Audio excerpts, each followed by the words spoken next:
Fistula വരുന്ന ആൾക്കാരിൽ പലരിലും കണ്ടുവരുന്ന ചെറിയ ജീവിത രീതിയിലുള്ള പ്രശ്നങ്ങളാണ്. കുറേ കാലം കൊണ്ട് നോർമലായിട്ട് ചെയ്യുന്നു എന്ന് വിചാരിക്കുന്ന കാര്യങ്ങൾ. ഉദാഹരണത്തിന് ടോയ്ലറ്റിൽ പേപ്പർ വച്ചിട്ട് അല്ലെങ്കിൽ മൊബൈലൊക്കെ യൂസ് ചെയ്ത് കുറേ നേരം ടോയ്ലറ്റിൽ ഇരിക്കുക. വയറ്റിൽ നിന്ന് പോയി കഴിഞ്ഞാലും ചെറിയൊരു മലത്തിൻ്റെ അംശം ബാക്കിയുണ്ടെന്ന് പറഞ്ഞ് അതിനെ പാസ് ചെയ്യാൻ വേണ്ടി മുക്കി ട്രൈ ചെയ്യുക. ഇതൊക്കെ ഈ സൂക്കേടിനെ തിരിച്ചു വരുത്താനുള്ള കാരണമാവുന്നു. ഇപ്പോൾ നമ്മൾ പറയുന്ന ഒരു അഡ്വൈസ് എന്ന് പറഞ്ഞാൽ മുട്ടുമ്പോൾ, വയറ്റിൽ നിന്ന് പോകാൻ മുട്ടുമ്പോൾ മാത്രം ടോയ്ലറ്റിൽ പോവുക.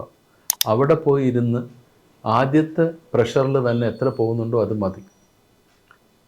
പിന്നെ ആ ഒരു സംശയം തീർക്കാൻ മുക്കുന്നത് ഒഴിവാക്കുക എന്നുള്ളതാണ്. അതുപോലെ ഭക്ഷണ രീതി, ഹൈ ഫൈബർ ഡയറ്റാണ് വേണ്ടത്. പലർക്കും പലതാണ്. നമ്മൾ അഡ്വൈസ് ചെയ്യുന്ന ഓവർ ടൈം ഒരു 2-3 മാസം കൊണ്ട് ഏത് ഭക്ഷണം കഴിക്കുമ്പോഴാണ് മലം അഴിഞ്ഞ് സോഫ്റ്റായിട്ട് വളരെ ബൾക്കി ആയിട്ട് പോകുന്നതെന്ന് നോക്കുക. കുറച്ചേ പോകുന്നുള്ളൂ, കട്ടിയായിട്ടാണ് പോകുന്നത്, മുക്കേണ്ടി വരുന്നു എന്നുണ്ടെങ്കിൽ കഴിക്കുന്ന ഭക്ഷണം ശരിയല്ല എന്നുള്ളതാണ്. ഇത് ഈ സൂക്കേട് തിരിച്ചു വരുത്താനുള്ള കാരണമാവും.